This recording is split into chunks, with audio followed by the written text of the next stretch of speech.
au cours de cet ASH 2021, j'ai retenu une étude sur le thème des microangiopathies thrombotiques qui sont les microangiopathies compliquant un traitement par carfilzomib chez des patients atteints de myélome. Donc c'est une étude qui rapporte 10 patients issus de l'équipe du Dana-Farber Cancer Institute à Boston, associés à l'équipe d'Athènes. Donc ces deux équipes rapportent 10 patients qui ont présenté une microangiopathie thrombotique au décours d'un traitement par carfilzomib, en médiane 4,5 mois après la première injection de carfilzomib. Et ces patients atteints de myélome avaient été traités par au moins une ligne de traitement. Et ils avaient reçu, en plus du carfilzomib et de la dexaméthasone, souvent un imide et du daratumumab. Et 70% d'entre eux avaient reçu une autogreffe de moelle.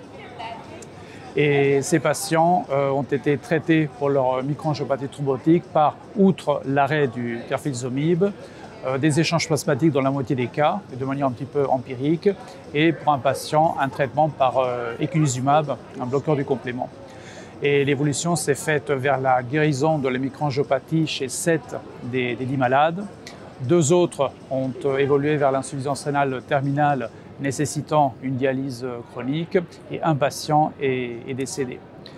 Et l'aspect particulièrement intéressant de cette étude, c'est que les auteurs ont cherché à savoir s'il y avait des mutations sur les protéines de la voie alterne du complément, comme celles que l'on voit dans les syndromes hémolytiques urémiques atypiques. Et effectivement, chez 70% de ces patients, ils ont mis en évidence des délétions de gènes qui codent pour une famille de 5 protéines qu'on appelle les facteurs H related protéines et qui ont été rattachés à des syndromes hémolytiques urémiques atypiques et à des MAT post-allogreffe. Donc à ce jour, il faut préciser la corrélation entre le génotype observé et le phénotype de ces malades, parce qu'au plan mécanistique, on ne comprend pas encore tout. Mais si ce travail se confirme et se précise, il ouvrirait la porte à des perspectives de thérapie par bloqueur du complément, typiquement l'eculizumab, dans ces MAT post-carfilzomib. C'est un travail qu'il faut garder à l'esprit parce qu'à l'heure actuelle, le carfilzomib est proposé dans les myélomes dès la première rechute et des essais sont déjà en train d'évaluer la possibilité de rapprocher le carfilzomib en première intention. Donc, dans un avenir proche, beaucoup de malades pourraient être traités par carfilzomib et donc exposés à ce type de complications qu'il faut donc bien avoir à l'esprit.